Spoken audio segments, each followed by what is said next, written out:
nosso Slobrastock com esse tema tão importante, empreendedorismo feminino na saúde. Nesse dia tão especial, quero começar nosso evento parabenizando todas as mulheres pelo seu dia. A ONU oficializou o 8 de março como o Dia Internacional da Mulher em 1975, simbolizando a luta das mulheres para terem suas condições equiparadas às dos homens. No entanto, essa luta é muito mais antiga e teve início no século XIX. Hoje, no século XXI, e quase meio século após o surgimento da data comemorativa, podemos celebrar muitas conquistas, mas como todo mundo sabe, ainda tem muito a ser feito. Sabemos que para as mulheres continua sendo muito mais difícil alcançar altos postos, ser valorizada com salários justos e oportunidades de carreira e se destacar profissionalmente. E aqui temos duas grandes mulheres que são exemplos para todas nós. Elas conseguiram superar todas as barreiras e conquistaram seu merecido lugar de destaque, as doutoras Janete Vaz e Mona Oliveira. Sejam muito bem-vindas. Eu vou fazer uma breve apresentação para que vocês conheçam um pouco do trabalho de cada uma delas. Doutora Janete Vaz, cofundadora e presidente do Conselho de Administração do Grupo Sabin, um dos maiores players de medicina diagnóstica do país. O Grupo Sabin foi eleito uma das melhores empresas para se trabalhar no Brasil pelo Instituto Great Place to Work e pelo Guia Você S.A. e é referência na valorização da presença feminina.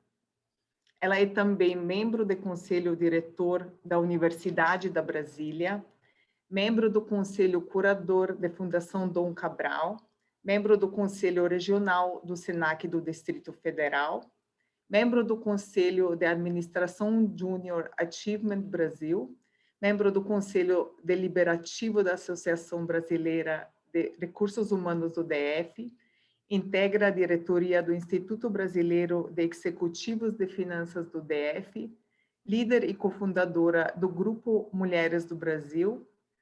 Doutora Janete foi eleita uma das mulheres mais poderosas do Brasil pela revista Forbes e uma das mulheres gestoras do Brasil pela revista Valor Liderança. Seja muito bem-vinda, doutora Janete.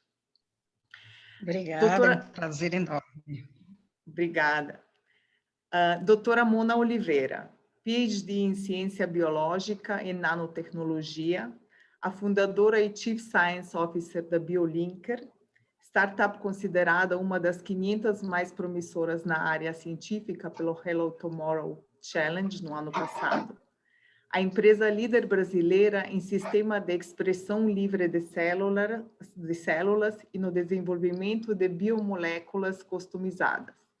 No ano passado, a BioLinker teve um papel muito importante na criação de um teste rápido de alta performance e baixo custo para a detecção da Covid-19. Doutora Mona se graduou em Medicina Veterinária na Universidade Federal da Bahia, seu estado natal. Desde cedo, porém, sua paixão por biologia molecular e bioquímica a levou para caminhos mais longos. Veio para São Paulo fazer um doutorado em bioquímica e, nessa época, conquistou uma bolsa para desenvolver pesquisas em nanotecnologia e nanociência no Instituto Internacional Josef Stefan e National Institute of Biology na Eslovênia. Suas pesquisas com análise de receptores proteicos em células cancerígenas resultaram em um projeto envolvendo o Brasil e a Eslovênia. Em 2017, ela criou a BioLinker com sede em São Paulo. Em 2019, obteve dupla titulação no Brasil e na Eslovênia. Ela é pesquisadora para o desenvolvimento de novos produtos tecnológicos na área, com mais de 15 artigos publicados. Finalista ao Prêmio Mulheres que Transformam, na categoria Profissional Tech do Ano, promovido pela XP.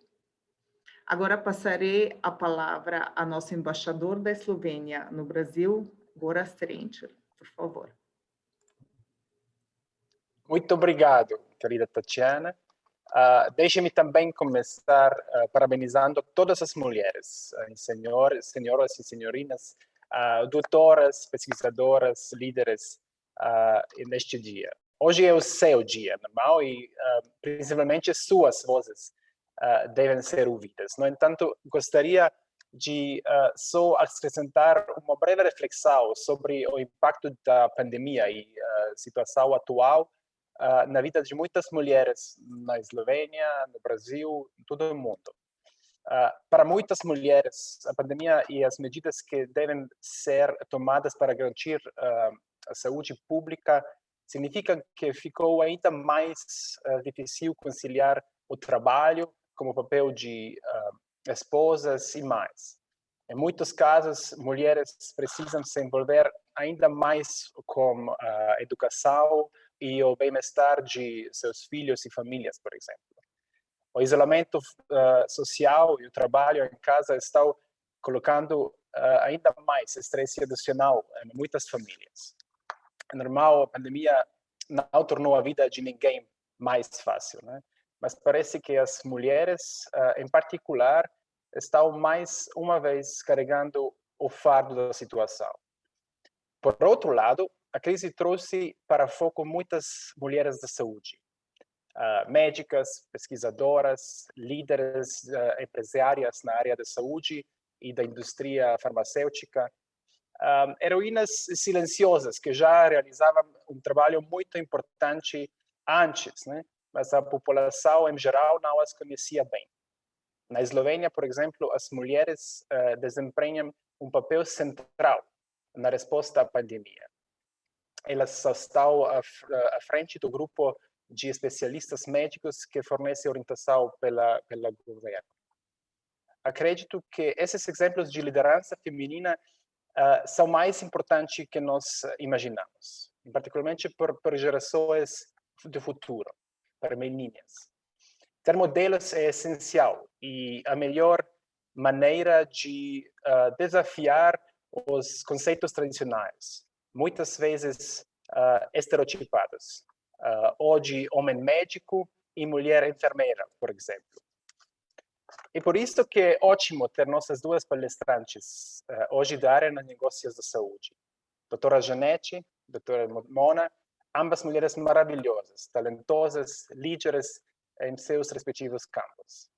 Não vou repetir suas muitas realizações e títulos. Gostaria apenas de acrescentar que estou orgulhoso e grato como embaixador pelo fato de a Eslovênia ter amigas tão ilustres aqui no Brasil. E por último, mas não menos importante, parabéns e obrigado a Tatiana, nosso membro favorito da diretoria da Slobras. Desculpe, Dr. Charlie Matias. Muito obrigado. Muito obrigada, embaixador. Agradeço nossas convidadas também por estarem conosco nessa noite e todos os participantes do Slobras Talk. Quem quiser fazer perguntas às convidadas, pode mandar pelo chat. No final, a gente vai abrir um espaço para a gente poder dialogar. Tá bom? Bom, vamos começar. Vou começar pedindo para que cada uma fale um pouco do seu trabalho e do dia a dia como mulher no comando de importantes empresas. Doutora Janete, por favor. Eu tenho um filme que eu gostaria de fazer a apresentação, eu não sei qual local podemos que fazer. Você preparou, mas antes cumprimento a todos, né, e agradeço aí o convite, fiquei realmente muito honrada, é uma experiência que é uma vivência, na verdade é uma construção que nasceu de um sonho, o que vocês vão ver no filme, na nossa história, é uma empresa que começou com um sonho, com uma sócia. Eu falo que eu cheguei em Brasília, eu tinha um diploma, um sonho, um filho e achei uma sócia. Aí começamos um negócio com 3 colaboradores, um coletor, uma recepcionista e uma faxineira que nos fazia a faxina apenas sábado. Durante a semana também éramos nós que fazíamos tudo. Eu gostaria de pedir o filme só para vocês terem uma ideia do contexto geral da empresa.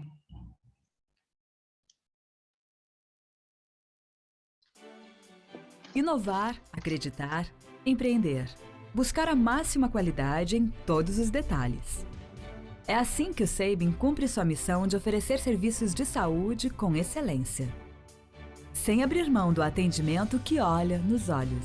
Hoje, o Sabin é uma empresa referência em saúde no Brasil, com reconhecimentos e prêmios que atestam a inovação em pesquisas técnico-científicas e seu modelo de gestão, destacando-se como uma das melhores empresas para se trabalhar no Brasil e na América Latina.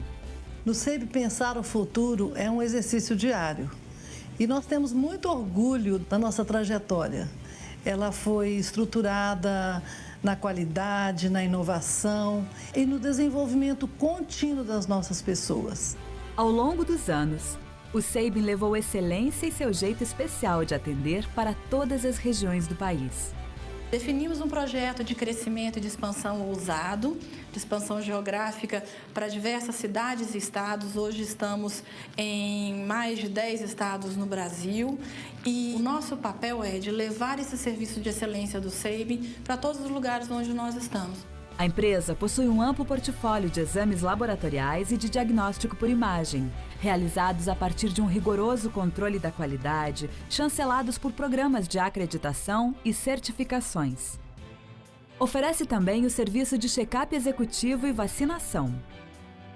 Nós sempre somos muito otimistas com o Brasil, otimistas com a saúde, otimistas com as empresas. Nós temos uma direção e buscamos os caminhos, né, para conseguir almejar esses nossos objetivos, as nossas ações, os nossos planejamentos.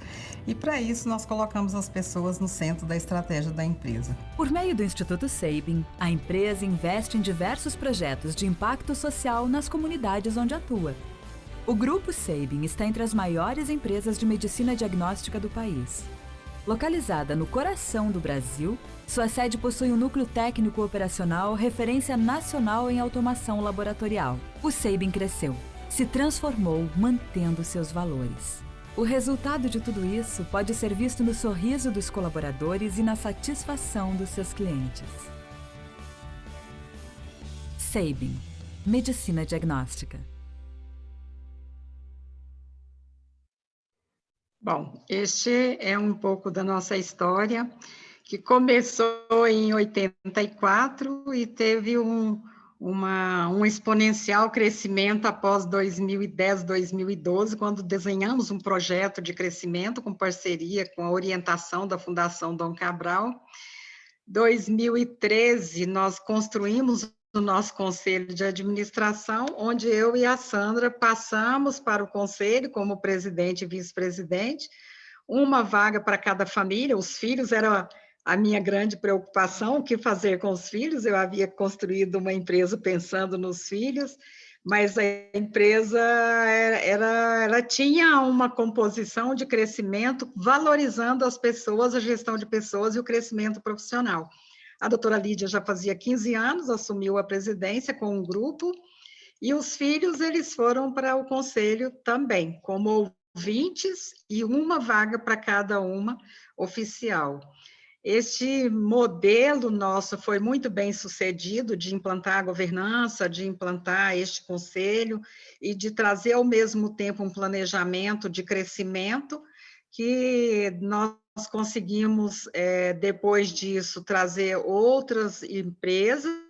Nós agregamos ali o Sabin Vacina, o Sabin Check-up, atendimento primário à saúde, e com isso nós chegamos muito bem preparados, tanto em gestão quanto em ferramentas do crescimento, e aplicamos ali em 2005 até 2010, nós colocamos as certificações da ISO, SA 8000, as certificações de qualidade.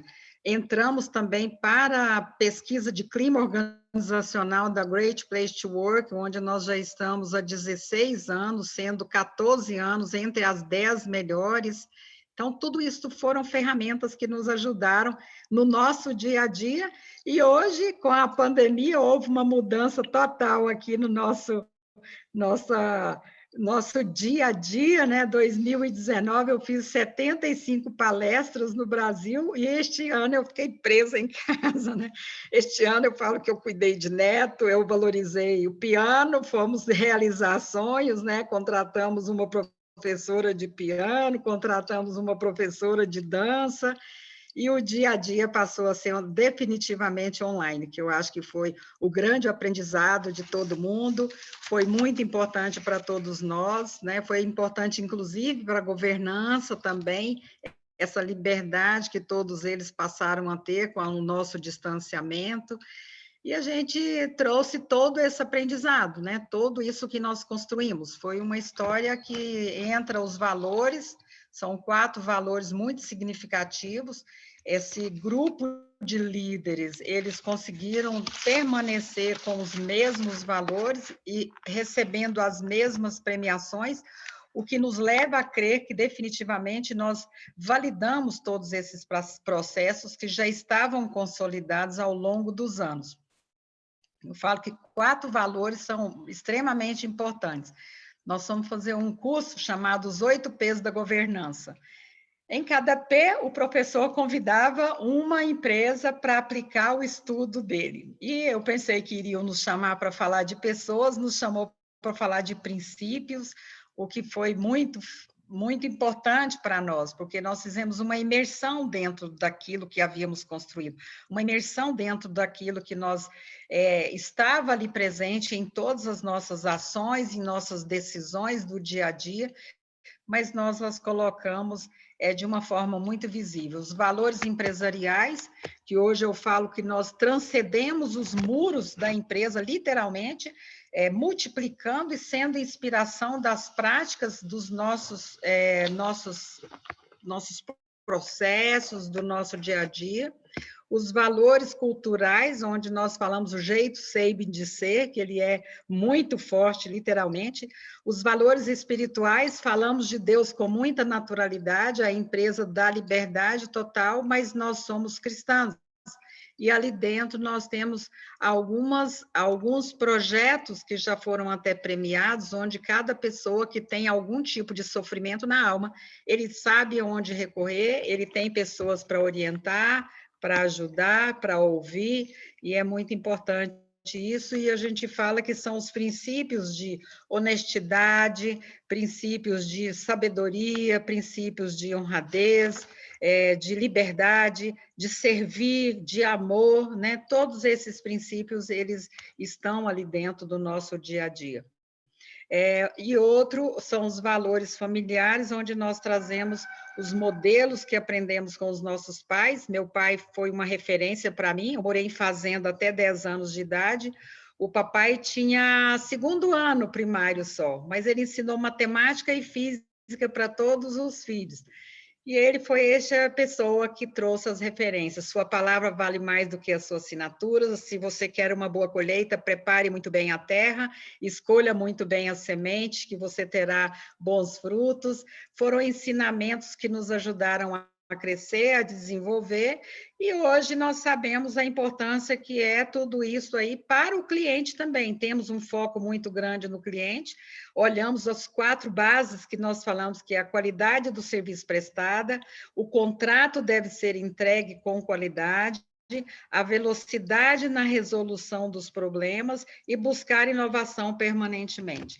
Hoje o SABE, que começou com 3 colaboradores, nós somos quase 6.000 colaboradores, estamos em todas as regiões do país, atendemos média de 22 a 25 mil pacientes por dia, nós atendemos no ano de 2020 5.300.000 clientes, né? E o faturamento foi de 1,2 bi. Eu acho que os resultados falam de todo esse crescimento estruturado dentro de um desenvolvimento, de valorização das pessoas, e é o que nós mais gostamos, é isto mesmo, né? 78% são mulheres, então uma empresa muito feminina, né? Desses 78%, 74% da nossa liderança também feminina, 62% dos cargos de gerente e de diretoria também pertencem à bancada feminina. Nós tivemos, no ano de 2018, 366 mulheres que tiveram bebê. Então, uma empresa, literalmente, que valoriza, reconhece, permite que a mulher realize todos os seus sonhos, e não só o sonho da carreira, mas também os seus sonhos pessoais. Muito obrigada. Muito bom ouvir tudo isso. Doutora Mona? Nossa, fantástico, assim, eu vi todo esse depoimento. A doutora Janete é uma referência, né? Assim, no caso da Biolink, a gente é uma empresa que tem 2 anos, então eu sou muito orgulhosa porque eu venci muitas barreiras para hoje ter montado a Biolink, e onde a gente está chegando, como a gente está crescendo. É fantástico, né? Uma empresa de 2 anos, esse ano de 2020 a gente fechou com uma receita de R$500 milhão, mas a gente é focado em biotecnologia, que é um setor e um segmento no Brasil que está em ascensão, mas que tem muito poucos players, tem muito poucas empresas fazendo e produzindo moléculas como nós. E a gente é a única empresa da América Latina que domina a tecnologia livre de células e oferece um portfólio mais completo, consegue atender os clientes mais rapidamente. Então, tudo isso, né, fortaleceu na entrada da Biolink rapidamente no mercado, e o ano de 2020 em especial, devido à necessidade de ter pessoas produzindo insumos para o diagnóstico. Então, a gente conseguiu crescer bastante nesse último ano. E a Biolink é uma empresa, no quesito de questões de ter mulheres, a gente tem 50% da nossa empresa feminina, 50% homens, né? É uma empresa pequena, hoje temos 15 colaboradores, né? Ficamos aqui na Universidade de São Paulo, dentro da incubadora de negócios da Universidade de São Paulo. E sobre o Dia da Mulher, eu gosto muito, assim, a temática traz essa questão de levantar como é que a gente enfrenta, como a gente rompe essas barreiras para se posicionar como mulher na frente seja de negócios, seja de projetos, seja na tomada de decisão, né? E, como eu falei, assim, a Biolink eu me orgulho bastante porque eu venci bastante barreiras. Antes de tudo, antes de ser médica veterinária, antes de ser mestre em biotecnologia, antes de ser doutora em bioquímica, eu fui mãe. Então, a primeira barreira que eu venci foi me posicionar como mãe jovem para se formar na universidade, né? Minha família não é uma família que tem histórico, né? Então, eu sou a primeira cientista da família, né? E assim, é muito, muito legal. Eu tenho meus parentes, né? Minha avó, eu tenho um suporte familiar muito robusto, muito bom. Mas, assim, como grande referência, meu pai até os 10 anos, que eu tive vivo, e depois a minha mãe, que é uma guerreira sem igual, né? Então, tipo, eu sou o espelho dela, e todo dia da mulher, sempre converso com ela, porque ela é uma mulher que é a maior referência na minha vida. Bom, e aí, com uma pergunta da Tatiana sobre ser mulher na posição de liderança, eu simplesmente acredito que não há diferença no sentido de que a mulher tem toda a capacitação, né, e a gente tem mostrado cada vez melhor que a gente gerencia, né, e o que a gente está aqui é para lutar por igualdade todos os dias, e de preferência romper todas essas barreiras que as pessoas acham que você é mãe ou que você é jovem. No meu caso, né, todo mundo me olha bastante assim, você é tão jovem, como você vai liderar, como você vai falar, como você vai agir, como você vai seguir o negócio. Então, temos certos graus de dificuldades para vencer, e enquanto a Biolímpia a gente tem tratado isso de forma bem natural. Eu não me intimido, então assim, eu sou aquela mulher que definitivamente a melhor forma de mostrar não é nem brigar e discutir, olha aqui o que a gente tem entregado, olha a nossa competência, olha a nossa qualidade, né? A Biolímpia já está implementando também, no caso, no quesito de biotecnologia, é muito importante essa questão de controle de qualidade, então a gente trabalha todo dia com isso, tem implementação da ISO 17025, que é para calibrações, que é específica de laboratórios de pesquisa como o nosso, na área de biotecnologia.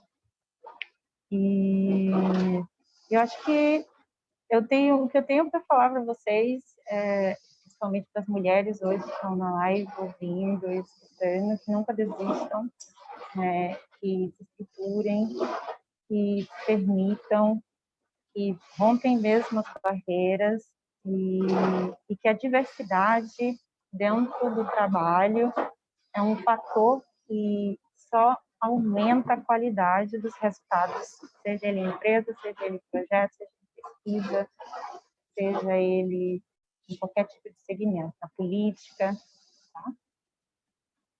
É isso que eu tenho para dizer, gente. Muito obrigada, Mona. Vamos na segunda pergunta, então. A área de saúde, especialmente nesse momento, né, por conta da pandemia, mostrou sua importância. Só que, ao mesmo tempo, houve um destaque para seu papel, foram revelados muitos entraves que estão ligados a seu desenvolvimento. Gostaria de saber de vocês quais os principais desafios na área de saúde atualmente. Quando eu falo aos entraves, penso em falta de investimento em tecnologia, verbas para a saúde, apoio a pesquisas, lentidão, burocracia, etc. Doutora Janete. Sim, esse foi um ano de muitas mudanças, né, para todos, um ano que a gente navegou na crise, literalmente, aprendemos muito com ela, porque foi sem precedentes. Quando a doutora Lídia assumiu, eu falei para ela assim, doutora Lídia, tudo que você precisar, pode me procurar, porque certamente nada vai acontecer com você que eu não tenha vivenciado antes e tenha facilidade em te ajudar. Mal sabia que nós iríamos ter uma transformação tão gigante quanto nós tivemos, né? A gente fez literalmente uma nova abordagem, aprendemos muito, e é uma crise da saúde, então, mais do que ninguém, nós é que literalmente fomos protagonistas desta história. O digital trouxe muito mais proximidade com o cliente, e isso foi também o grande diferencial dessa pandemia. Ela nos mostrou que nós não éramos tão digitais igual nós pensávamos que éramos, né? Porque nós nos vangloriávamos pela inovação, processo de inovação, estávamos viajando para os meninos, e todos os gestores já estavam indo em China, Israel, temos ainda uma aceleradora em Israel, e preparando para o mundo, era tudo muito acelerado. Então, eu acho que o grande diferencial foi quando Deus nos trouxe para dentro de casa, para cuidar dos nossos familiares, para cuidar dos nossos idosos, e trouxe de volta para as nossas organizações, para nós valorizarmos o simples, para nós valorizarmos aquilo que nós já tínhamos e para aprender muito mais dentro de casa. Foi o que nós fizemos. Nós fomos o primeiro aqui de Brasília a desenvolver a técnica da biologia molecular. Então, logo no princípio, no mês de fevereiro, nós já estávamos atendendo. No dia 5 de março, o primeiro teste positivo de Brasília fomos nós. Então, nós vimos o quanto nós avançamos, o quanto a pandemia antecipou mudanças que já estavam em curso, como esse trabalho remoto, videoconferência, as ferramentas de trabalho mais colaborativas, a educação à distância. Nós tínhamos mais de 100 colaboradores viajando em nossas quase 300 unidades. Hoje fazemos isso com muito mais economia, tudo online, então foi muito aprendizado. Tivemos novas parcerias de sustentabilidade com isso, eu acho que foi muito aprendizado, a responsabilidade a responsabilidade social foi outra coisa muito interessante. O Instituto SEIB já existia, mas nós fomos hoje o apoio para muitas instituições, além das nossas que nós já temos no Instituto SEIB, mas o mais interessante foi a gente ver o quanto empresas que nunca antes haviam se preocupado com isso, preocupavam só com o resultado financeiro, elas descobriram o quanto o social traz credibilidade, traz orgulho para todo o time e também fez a grande diferencial. Então, o social também foi muito importante. Outra lição aprendida na crise é que a saúde é o bem essencial para todos, né? Eu falo de uma forma que a gente consegue transformar a complexidade da saúde na simplicidade da gestão. Então, isso nós já fazíamos muito bem e foi muito importante agora ter esta linguagem onde todos entendiam, ter essa facilidade de transitar dentro da empresa, as pessoas já conheciam muito bem os líderes e sabiam, a transparência foi incrível nesse momento, eles sabiam que eles podiam acreditar nas mudanças que aconteciam todos os dias. Então, literalmente, foi um ganho muito grande, a gente conseguiu ter muita resiliência, muita inovação, as dificuldades a pandemia foi trazendo, mas nós fomos ultrapassando cada barreira que iria chegando ali. Também nós tivemos um atendimento muito grande com a população, então eu acho que poder estar aqui no centro do poder, que é Brasília, poder contribuir com muita rapidez para que estas pessoas que precisavam da gente, elas teriam em um tempo muito mais próximo fazendo aqui mesmo. Então, foi muito importante também, nós sabemos o quanto estarmos preparados para esse momento nos alavancou muito mais. Eu falo que nós crescemos sim, nós contribuímos com a gestão de saúde, nós fizemos com que os nossos colaboradores sentissem literalmente que eles estavam ajudando a salvar vidas. Nós ultrapassamos aquilo que nós imaginávamos que nós dávamos conta. Então, foi muito importante para a gente. E hoje eu diria que o Brasil aprendeu muito. O Brasil teve um distanciamento ali dos anos 60 aos anos 90. Nós éramos referência econômica para o mundo.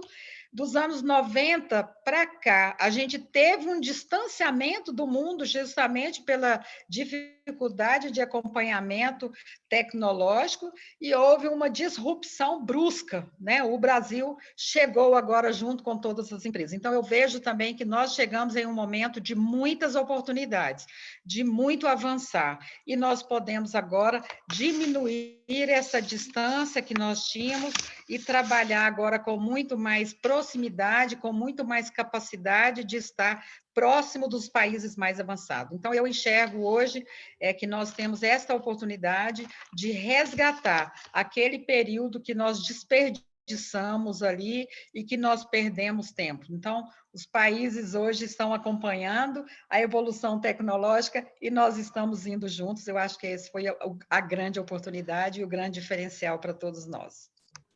Muito obrigada. Doutora Mona?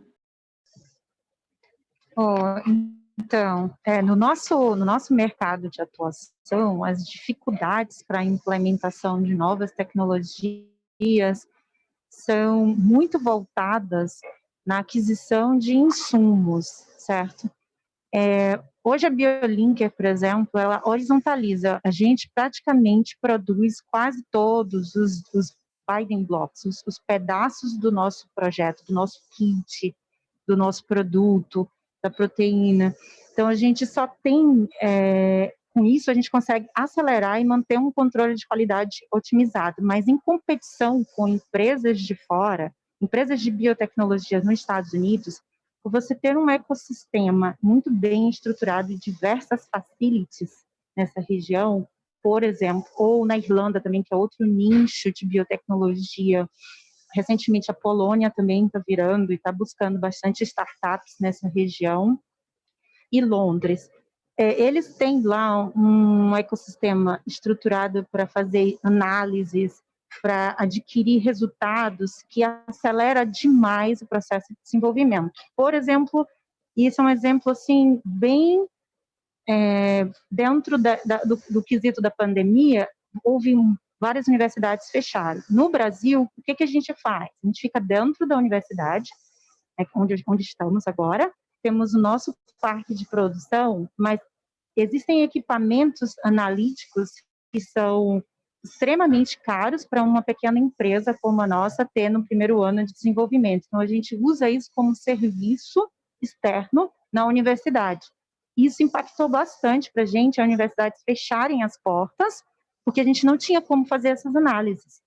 A gente não tinha como fazer aquele pequeno controle de qualidade que era extremamente importante para a gente ter uma resposta mais rápida, para a gente poder dizer, não, isso é isso, e poder entregar para o cliente. Então, a gente teve que fazer rotas alternativas, tentar conseguir fornecedores de outros estados, assim, foi um impedimento que eu digo assim, que hoje eu acredito que está surgindo muito mais outras empresas nesse ramo, eu acredito que a perspectiva para o futuro é que esse setor de biotecnologia vai crescer muito e vai diminuir esses entraves, né?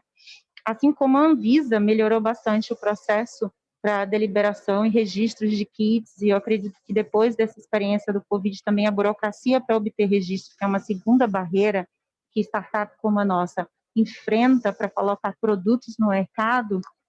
E hoje a BioLink, por exemplo, está fazendo estratégias de cooperação, a gente está fechando convênio com empresas que já têm mais tempo no mercado, que vão colocar os nossos produtos e vão fazer o registro, porque elas conseguem fazer isso mais rapidamente, com mais agilidade, enquanto a gente consegue focar na pesquisa e desenvolvimento, que é a grande fortaleza da BioLink, né? Onde a gente consegue atuar de forma diferencial e ser essa estrela, né, de quesito até internacional, né, como a gente tem se posicionado.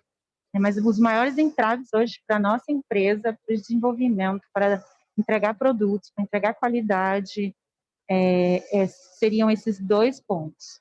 Lógico que deve ter mais coisa, mas, né, com certeza, se eu tivesse obtido investimento, a BioLink, por exemplo, no primeiro ano, a gente passou por diversas conversas com investidores, né, eu recebi propostas de investimento fora do país, mas dentro do país eu passei por várias etapas e foi uma decepção muito grande, que é normal, e aqui eu conto assim, de coração aberto, que eu achava que ia acontecer esse investimento.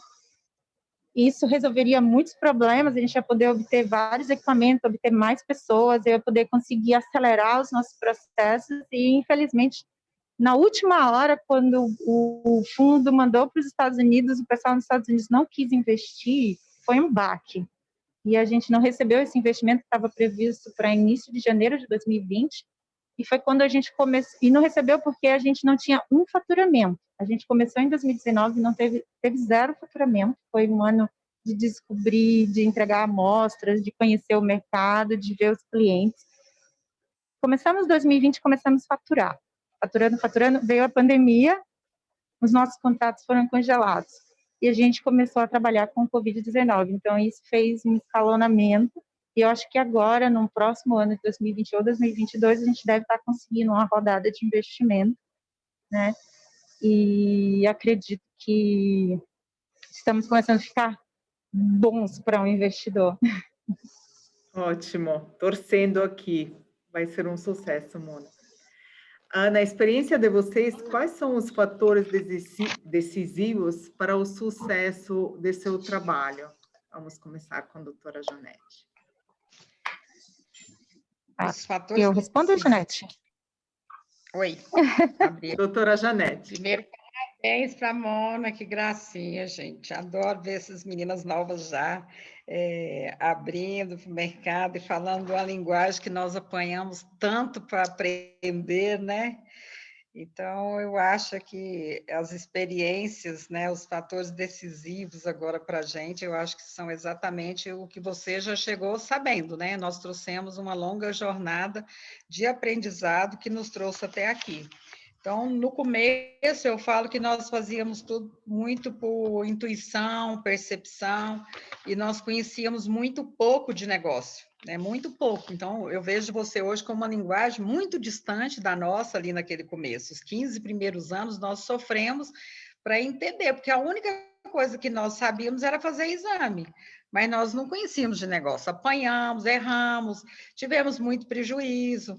Tudo isso nos ajudou a crescer, literalmente, nos fez fortalecer, mas depois é que nós fomos literalmente entender. Eu falo que nem dinheiro, nós somos muito conservadores, nós não usávamos nem banco com medo. Ela já está falando aí, ó, de receber aposta. Nós, naquela época, era só o dinheiro do cliente mesmo, e muito, muito conservado mesmo, né? Então, nós tínhamos, eu falo que nós sonhávamos muito, eu falo, tira o seu sonho da gaveta o tempo todo, preciso sonhar muito, então eu trabalho muito com sonho falando isso, né? Que é importante a gente gerar valor para toda a cadeia produtiva, tudo isso vai criando a confiança e o crescimento e a relação com o nosso colaborador e com toda a nossa rede. Mas essas experiências nos ajudaram muito. Então, quando nós fomos para a Fundação Dom Cabral, ela nos ajudou a ter segurança nessas decisões. Nós tínhamos a experiência técnica, a experiência do negócio, nós conhecíamos, mas decisões mais assertivas de crescimento foi com a academia mesmo, e eu acho que nós fomos boas alunas, né? Nós entramos nesse aprendizado aí, e talvez boas alunas, porque sempre fomos muito ousadas, buscamos sempre muita inovação, permanentemente, desde o princípio, e isso trouxe para a gente muita segurança nas nossas decisões do dia a dia. Então, ter esse conhecimento, buscar as ferramentas que você precisa, cuidar realmente que o negócio seja sustentável, seja isso talvez o grande aprendizado, o grande benefício de tudo que nós conseguimos realizar com a nossa experiência, que um dia começou bem pequenininho e hoje está bem fortalecido. Muito obrigada, doutora Mona. Complementando a resposta, acho que a principal coisa para o nosso, para essa caminhada, né, são no caso, hoje a BioLink é o nosso time, são umas pessoas, como ela falou, esse foco nas pessoas, seja a pessoa o cliente, seja a pessoa seu time, sua equipe de trabalho. Então, hoje, assim, a gente é super jovens, né? Todos jovens aqui. O Sandy é um jovem de 40 anos, aqui é um dos mais velhos. E a gente tem, assim, pode parecer, mas a gente está aprendendo esse processo de governança, a gente está aprendendo bastante. O Sandy tem um background, ele tem conhecimento na área de negócios, mas minha base é científica, então esses 2, 3 últimos anos eu aprendi muito para começar a falar assim, e assim, eu gosto de aprender, então eu fico atenta, eu gosto para aprender logo, para não ficar de boba na conversa, né, na reunião, que eu quero participar do processo. E assim, a gente tem dentro da empresa essa coisa de energia de pessoal, de estilo startup da Google, né, da gente poder conversar com todos. Tem um modelo de gestão, que é um modelo de gestão muito aberto, que eu nem sei se isso é sustentável quando a gente crescer muito, eu às vezes me questiono, porque eu acho que isso é sustentável em grupos pequenos, mas grupos muito grandes, né, você já entra num processo de hierarquia maior. E hoje a experiência, a vivência que a gente tem, e eu gosto muito, eu sou, assim, extremamente feliz, né, esses 2 últimos anos correria, então, depois do último ano, então, o Sandy fica em casa, porque ele trabalha na administração, e eu no laboratório, e nós temos 2 crianças, então eu tenho pouco tempo com as crianças nesse último ano. Foi um ano que eu não estou vendo o Dário crescendo direito, porque eu estou no laboratório loucamente trabalhando, né, então, tipo, esse ano eu quero dar até um freio nisso, porque são mais de 12 horas no laboratório, Não que a gente obrigue isso, é porque eu gosto e eu estou vendo crescimento e a gente estava nesse impulso de entregar resultado, né? Então, a BioLink tem demandas grandes e eu acabo abraçando muito elas, né? E eu mesmo sonho ver a BioLink criando uma estrutura com creche, com espaços para mães, né? Para cientistas poderem ser mãe, porque essa questão de cientista mesmo é muito difícil na academia. Eu era a única mãe aqui dentro da Universidade de São Paulo, do laboratório que eu vim, não tinha ninguém que era mãe. E muito interessante que eu cheguei na Eslovênia e muitas eram mães. E eu me senti tão bem. Eu me senti... eu tinha conversas, a gente tinha processos que mães fazem, que tipo, eu me sentia muito patinho fora, né, um patinho feio aqui, né, porque é tão difícil e aqui não tem essa rede de apoio para que permita você ser mãe durante o processo que você estuda, né.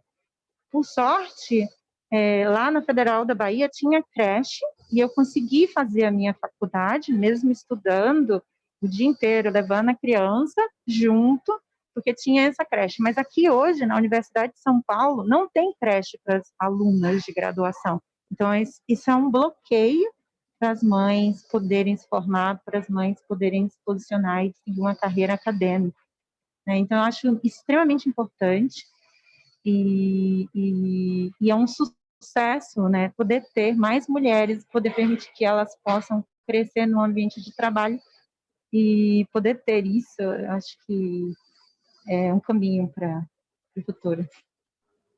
Muito obrigada. Eu vou fazer minha última pergunta, porque a gente já está recebendo algumas perguntas aqui pelo chat.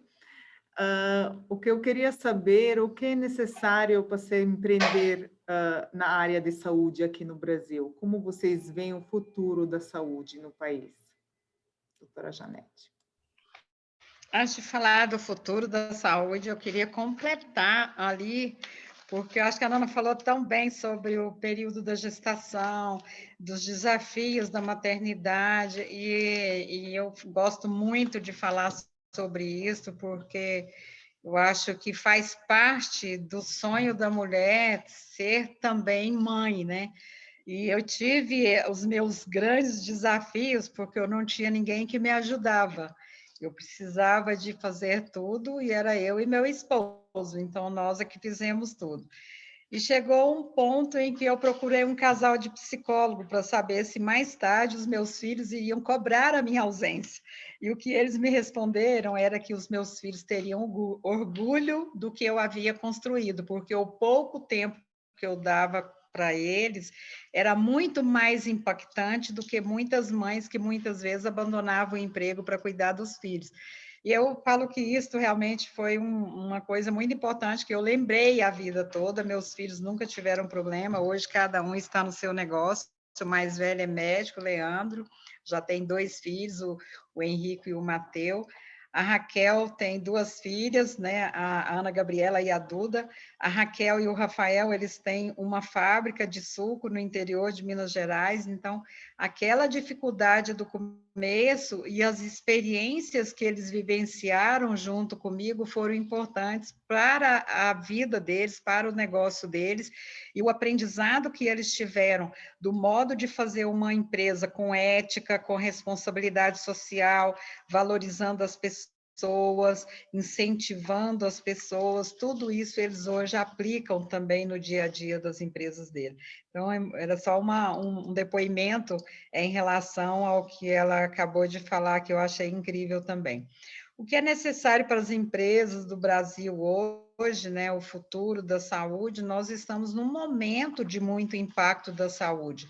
Nós estamos em um momento em que, literalmente, essa discussão, ela faz parte desse movimento todo que aconteceu. Houve pouco investimento na ciência, houve uma desvalorização da tecnologia, e isso foram as grandes dificuldades que impactaram muito e que certamente vão fazer muita diferença a partir de agora, em que nós estamos em um novo patamar, onde os nossos mecanismos mudaram completamente, onde houve uma necessidade de investimento. Então, eu acho que o primordial é isso, foi o aprendizado que tivemos ao longo desta pandemia. Então, isso foi extremamente importante. E eu acho que o primordial de uma família, de um estado, de uma empresa, são os valores que a gente traz para dentro dela, a forma como nós temos esse olhar de longa distância, né? Esse olhar de você enxergar o futuro, de valorizar o presente, de respeitar o passado. Então, são estes valores que vão nos ajudar, e o Brasil aprendeu muito, né? Eu acho que agora nós teremos um novo momento de novas realizações, com novos profissionais, um dos grandes desafios de muitas organizações hoje, porque assim como nós temos algumas empresas que sofreram muito na pandemia, como a aviação, como eventos, nós tivemos também outras organizações que aceleraram muito dentro das suas organizações. Então, nós temos um momento de grandes oportunidades, onde nós sabemos que tem pessoas que...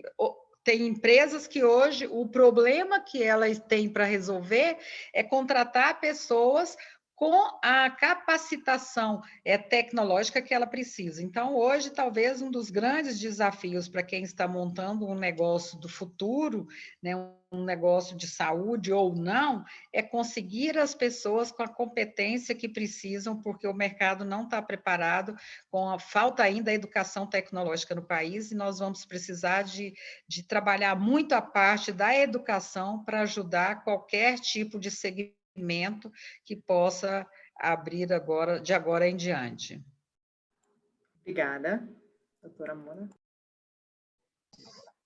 Eu tenho muito pouco a complementar, eu concordo bastante que precisamos sim, exato, investimento na educação, ter pessoas com capacitação, é um problema hoje que temos na Biolin, que a gente capacita para, por exemplo, não existem pessoas capacitadas a trabalhar com sistema livre de células, então a gente treina, a gente capacita essas pessoas, né? Então já tem gente perguntando, vocês vão fazer curso, vão ensinar? Então a gente já começa a virar um instituto de pesquisa. Eu tento não fazer isso, porque eu quero ser uma empresa. Porque isso é muito tentador para quem vem da academia, a gente gosta de ensinar, a gente gosta de treinar, né?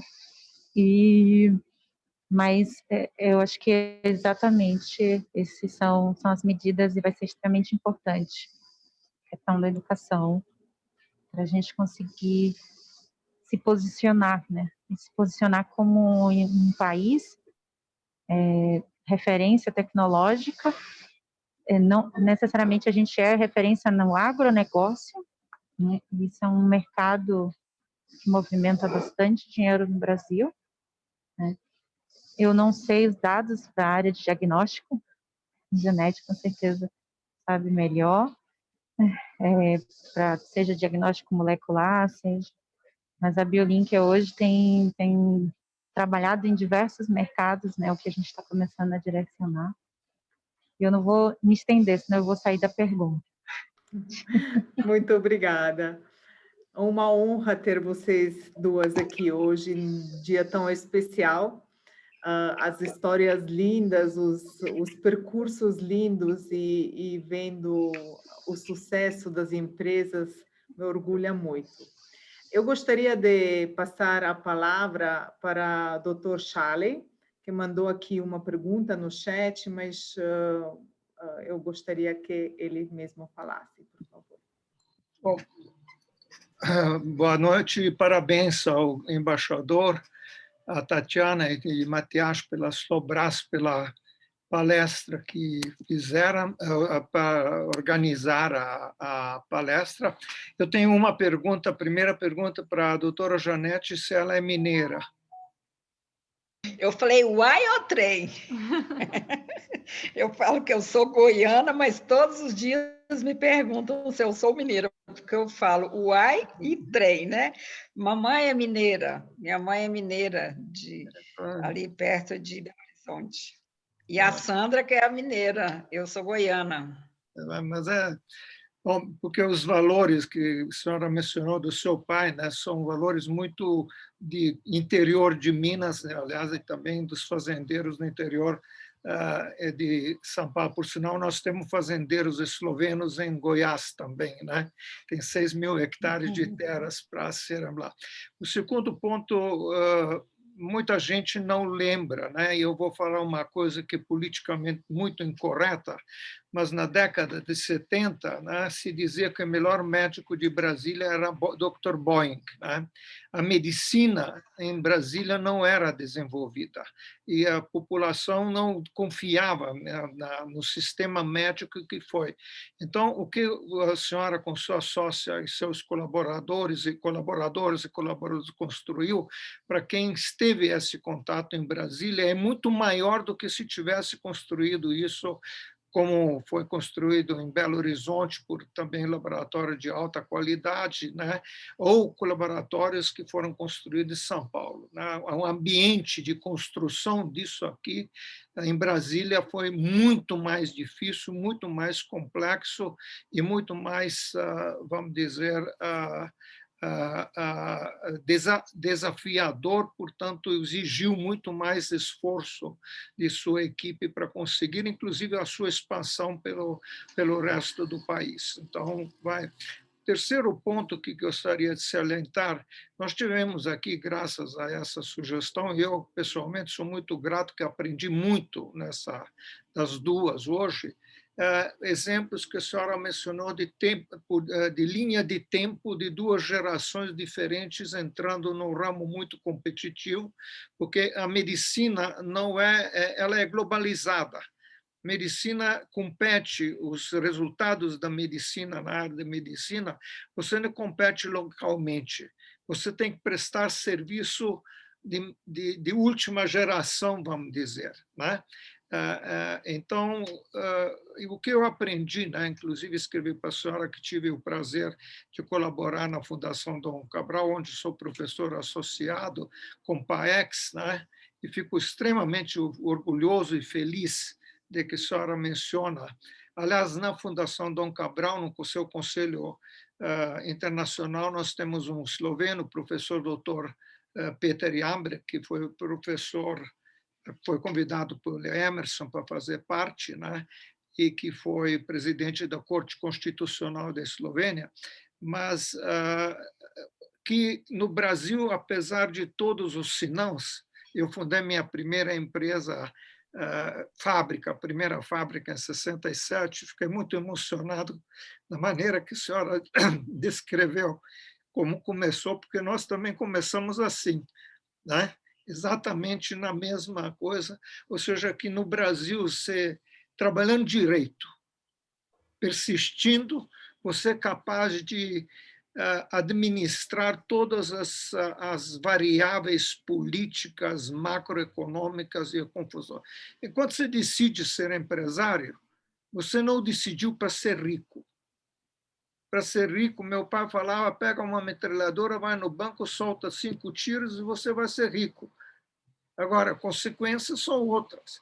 Você trabalha, isso que as senhoras falaram, as duas, você serve, você faz seus clientes felizes, faz seus colaboradores felizes. E aí vem, sim, uma boa gestão financeira e também você tem a sua remuneração ao capital que você colocou. Eu acho que o exemplo de vocês duas me orgulha muito, me dá muita felicidade de pessoas que eu conheço que participam desse debate, porque nesse momento nós temos muito no Brasil. Esse país é viável? Nós somos uma gente que pode levar isso para frente. Eu acho que vocês duas têm demonstrado, e o embaixador, a Tatiana, muito obrigado por ter dado a nós todos essa coisa, e depois você deixa o endereço dos seus filhos de suco, né? Porque, quem sabe, a gente compra suco, né? Preferível do que ficar fazendo medicina diagnóstica também, né? Mas se precisar de suco também, né? E muito sucesso a eles, porque isso, inclusive, é um ramo que tem progredido muito, o mercado tem crescido. Aliás, com meu filho também aconteceu isso, né? Ele seguiu sua carreira própria, os 2 filhos seguiram uma carreira própria e a fábrica teve que ser organizada para sobreviver. Exatamente a mesma história. Então, parabéns, muito obrigado. Desculpa me estender um pouco além do que necessário, mas estou também emocionado com a história de vocês duas. Obrigado. Obrigada. Eu fico feliz de ouvir o seu depoimento e feliz também de ver, vem muito da cultura mineira e goiana mesmo, que é a simplicidade, né? Você conseguir transformar a complexidade da saúde na simplicidade da gestão, vem do jeito mineiro e goiano, que as coisas são claras, são transparentes, são bem organizadas, bem definidas, o valor que nós damos é exatamente esse, o dinheiro ele vem como consequência quando nós estimulamos todos os colaboradores, eles falam literalmente da segurança que nós entregamos a eles, como nós promovemos esse crescimento dele dentro da organização, patrocinando a educação, incentivando. Não deu para falar dos benefícios aqui, mas tanto nós temos uma gama de benefícios para o nosso cliente, que é a entrega do pão de queijo, é a forma de conquistar o cliente no dia a dia, que o mais importante é entregar com qualidade o contrato que ele fez conosco. O resto é cereja do bolo. Mas a cereja do bolo é que faz uma criança não ter medo na hora de colher o sangue, é o respeito de ligar para o paciente e informar se houve alguma interação, se houve alguma interferência, é o cuidado individual. Entrou 22 mil pacientes, mas eles são individuais. Eu dou uma resposta individual de acordo com a necessidade de cada um. E isso é que é muito importante. Agora, nosso propósito é inspirar pessoas a cuidar de pessoas. Então, quando nós fazemos esse propósito ser efetivo, nós estamos cuidando da família dele. Nós queremos saber como é o filho, onde ele vive, como ele trata a família dele, como é esse respeito que ele tem também pela família dele. Ao desenvolvimento, mas ele ultrapassa o limite da empresa. Os recados que nós recebemos dos filhos deixam para a gente a certeza de que eles amam a empresa do pai e da mãe. Então, eu respondo para eles de que é um sinal positivo, que dentro da casa deles, eles falam bem da empresa. E é o que não acontece muitas vezes nas organizações. Eles têm muito orgulho de falar onde trabalham. Eles têm prazer, eles nos recebem como visitantes. Então, é muito interessante você ver essa inversão de valor, onde eles se sentem donos do negócio, né? Há um alinhamento da liderança, há um respeito de todos por todos, então isso é muito importante. É bem jeito de goiano e mineiro mesmo, né? Precisa ser bem recebido. Obrigada. Não sei se a doutora Mona quer adicionar alguma coisa no comentário do senhor Charlie.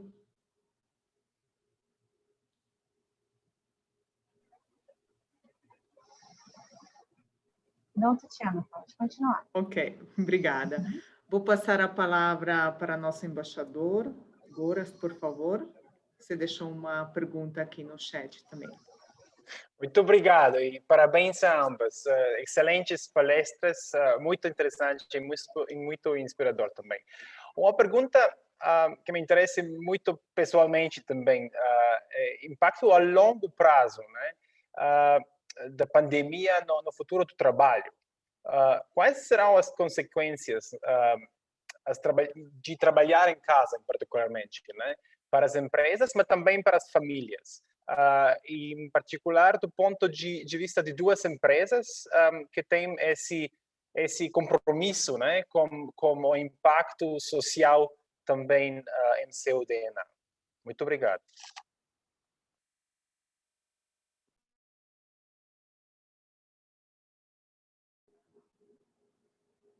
Por favor. Doutora Janete, doutora Mona. Olha, o trabalho, nós temos uma experiência que foi incrível. Primeiro, nós já trabalhamos com home office desde o ano 2000. Tem 21 anos que nós trabalhamos com home office, né? Nós temos a liberação de exames, elas são feitas por mulheres que trabalharam no SEIB, casaram e mudaram para algum lugar deste país, e assim nasceu o nosso home office. Então, nós temos várias mulheres que fazem liberação de exame à distância. Então, nós não tivemos que construir um modelo, o modelo já existia.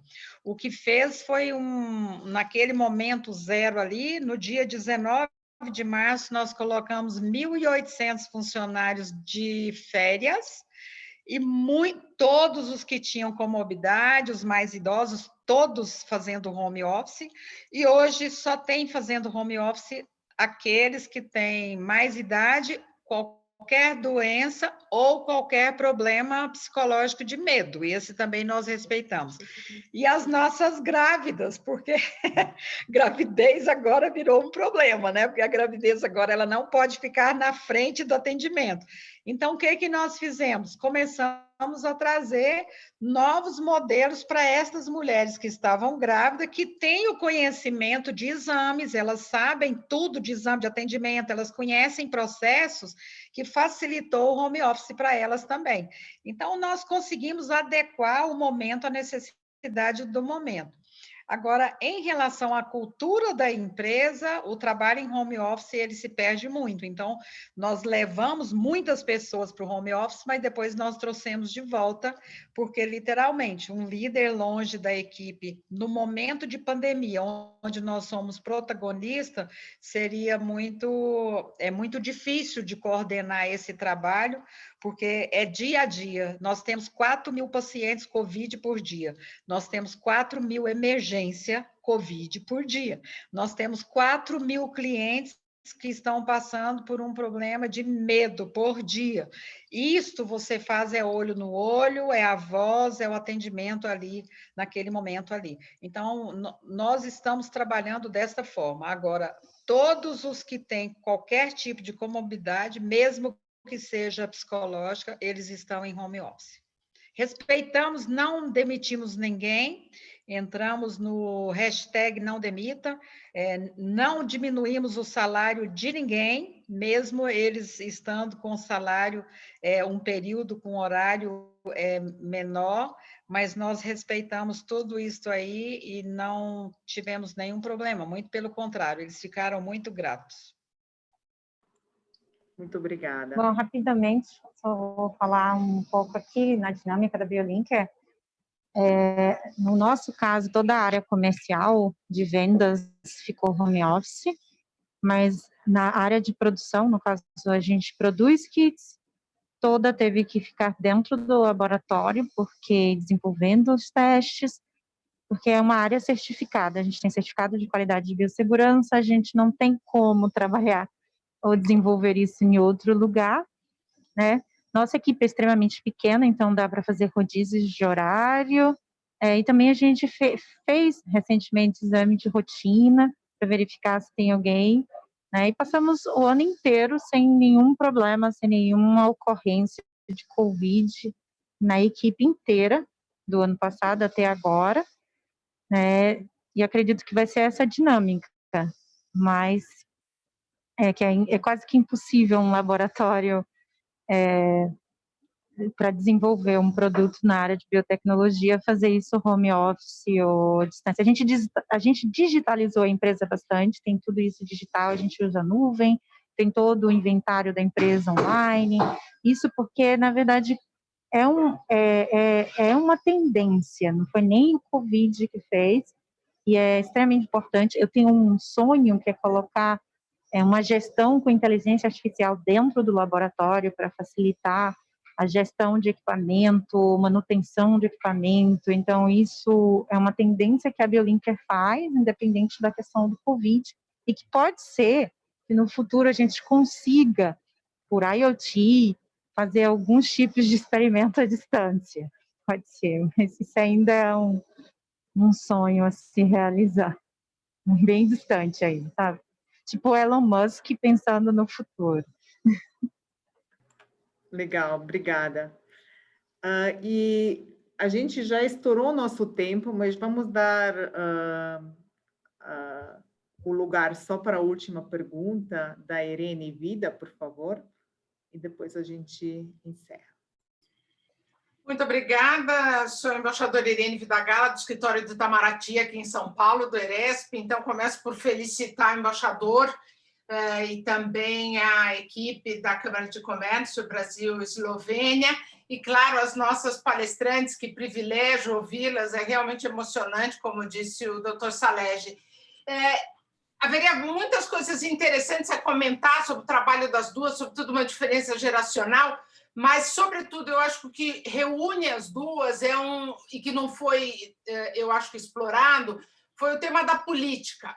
Vocês falaram muito da presença de mulheres, o embaixador mencionou o fato de hoje haver mulheres com muito mais exposição no âmbito da ciência, mas essas mulheres, inclusive no âmbito da ciência, ainda não ocupam um espaço grande ou marcante na área da política, seja dentro das suas próprias organizações médicas ou do setor farmacêutico, ou seja, a liderança ainda está no campo dos homens, mas nós vemos duas mulheres com essa tradição já e com essa vocação de sucesso.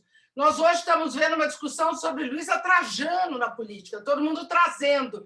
Então, eu gostaria de ver uma apreciação da doutora Janete e da doutora Mona sobre como elas veem, a partir das suas experiências, a vocação da mulher de sucesso para ter um papel político no Brasil. Muito obrigada. Obrigada pela pergunta. Nós fazemos parte, junto com a Luísa, nós fazemos parte daquelas primeiras 40 mulheres que fomos na construção deste grupo, que hoje já somos 80 mil mulheres, e a Luísa realmente, eu falo que a Luísa, Deus construiu a Luísa e jogou a forma fora, porque ela é única, não existe outra Luísa, né?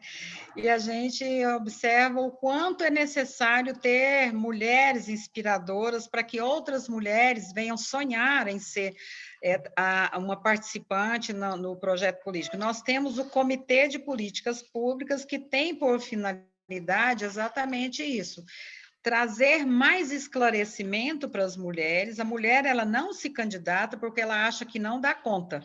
O homem sabe que não dá conta, mas se candidata.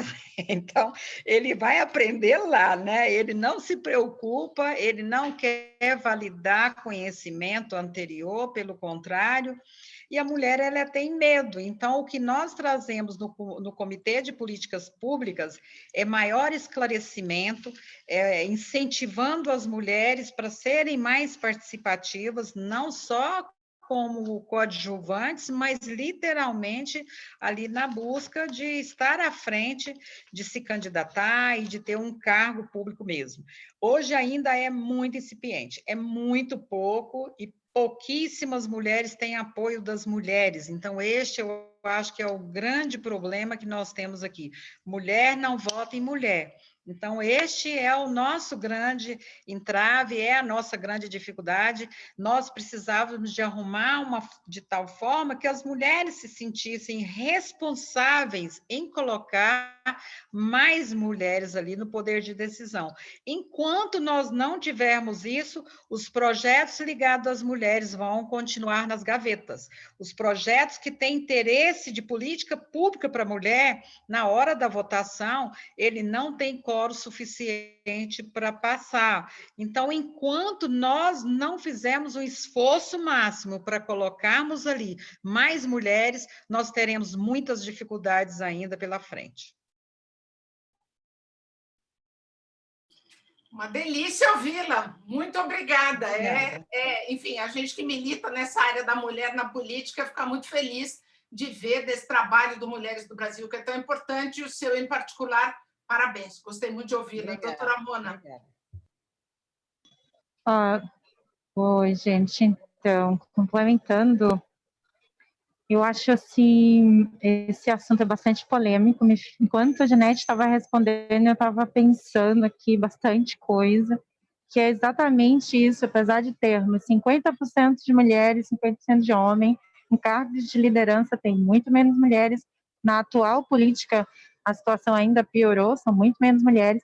E aqui eu tenho uma bagagem pessoal, né? Eu vim de escola militar, eu cresci numa escola militar, e é um ambiente extremamente voltado para o desenvolvimento masculino. Eles priorizam a força masculina, ser homem. Eu entrei exatamente na escola quando começaram a ter as meninas, as primeiras meninas, e, assim, eu nunca me senti, isso é uma questão de desenvolvimento, meu pai sempre me incentivou, me deu videogame, me deu coisas que meninas tinham, eu tive helicóptero, eu montava coisas, meu pai abria coisas junto comigo, então eu tenho um histórico, e eu sempre fui líder, então eu fui líder de sala, eu sempre reclamei, eu nunca tive medo de falar com o coronel, senhor coronel, se eu queria uma coisa, eu pedia. Então, eu tenho uma bagagem assim de autoconfiança que eu percebo mas ainda assim, eu sinto medo da política brasileira. E eu acho fantástico a Luísa Trajano, assim, ela é maravilhoso, ela faz de um jeito, ela está fazendo esse movimento, eu acho lindo, que a gente não tem outro jeito para a gente querer essa mudança se a gente não se envolver com isso, né? Porque a situação cada vez mais está caminhando para um estado que está ficando insuportável, né? E somos gestoras, mulheres são gestoras de lares, a gente é gestora de tempo excelente quando somos mães, ou não, mas né, não necessariamente você precisa ser mãe para ser gestora de tempo, nós sabemos gerir. Então, existe um medo que é incumbido nas mulheres para diminuir sua autoconfiança, para que elas se candidatem a certos cargos de liderança, para que elas lutem, né? E também essa própria rede, cada dia mais assim, ser fortalecida, para que a gente se posicione cada vez melhor e possa alcançar, sim, esses cargos de liderança e gerar as mudanças para as demandas que a gente tanto reclama há anos, né, e que precisam ser olhadas. Então, quando você pensa numa mulher num cargo de liderança, você está pensando também numa unidade familiar, que a mulher é muito familiar, né, e nesse olhar familiar. Então, eu acho isso muito interessante, e eu vejo esse perfil, né, e líderes mulheres que me inspiram, né, e quando você falou da Luísa Trajano, eu sou super inspirada no que ela está fazendo com esse projeto da União das Vacinas, Unidos pelas Vacinas, e todo o histórico dela mesmo como empreendedora também. Espero que para os próximos anos a gente comece a gerar essa mudança ativamente, né, porque se deixar do jeito que vai, pelo menos pela questão da política atual, a gente vai entrar numa situação insustentável em pouco tempo. Bom, acho que isso é o que eu tinha para dizer sobre a posição de mulheres. Muito obrigada. Muito obrigada, muito inspiradoras as falas de todo mundo. Adorei o evento. Mais uma vez, muito obrigada, doutora Janete, doutora Mona. Agradeço de coração todas que acompanharam o nosso Slobras Talk.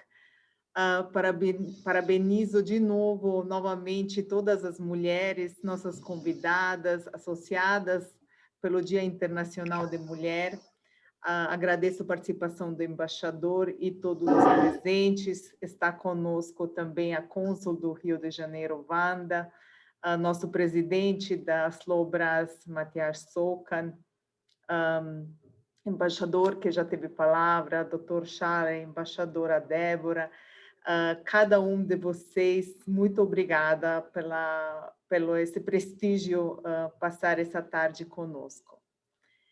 Nossa, muito obrigada. Né? Se alguém quiser fechar o evento ou com palavra final, fique à vontade, mas se não, agradeço a todos.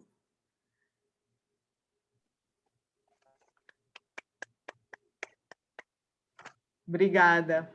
Podemos abrir o microfone para bater palma, né? Parabéns. Muito obrigado, parabéns. Gente, parabéns. Eu gostaria só de agradecer. Foi um prazer. Um prazer imenso, Janete, te conhecer. Quero ter o seu contato, quero conversar com você depois. De repente, a Biolink tem sinergia com o Laboratório Sabinha, a gente pode fornecer os nossos testes rápidos ou testes diagnósticos, acho que é uma oportunidade fantástica. Não sei se vocês têm um setor de inovação para testar e validar de empresas nacionais, tem uma política assim voltada e a gente está super aberto, né? Vai ser um prazer imenso poder fazer. Tenho mais um dos seus 5.000 colaboradores. E... Alô, vocês estão me ouvindo? Eu acho que eu caí. Estamos sim. Não, nós estamos ouvindo. Está todo mundo me ouvindo? Está bastante ruído aqui, eu estou tendo dificuldade de ouvir. E muito obrigada, Tatiana. Obrigada, embaixador. Obrigada, Stefan. Stefan é o nosso consultor de negócio. Boa. O Sandy também está aqui, né?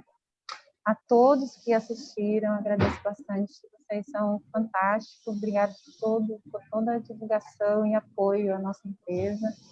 Tá? Nós que agradecemos também. Foi um prazer, viu? Adoro ver os jovens avançando, né? E você foi muito ousada. Parabéns. Embaixador, obrigado pelo convite. Estamos à disposição. O SEIB está aí à disposição da embaixada, dos seus colaboradores também. Tijana, foi um prazer, viu? Você sempre sorrindo. Para todas as mulheres aqui, um feliz Dia das Mulheres, viu? Obrigada pela pergunta, Stefan. Já passei para o professor Emerson, que você fez a pergunta aqui. Obrigada, um beijo. Muito obrigada. Boa noite a todos. Boa noite. Boa noite. Obrigado. Boa noite. Bravo, Tatiana. Obrigada. Um abraço.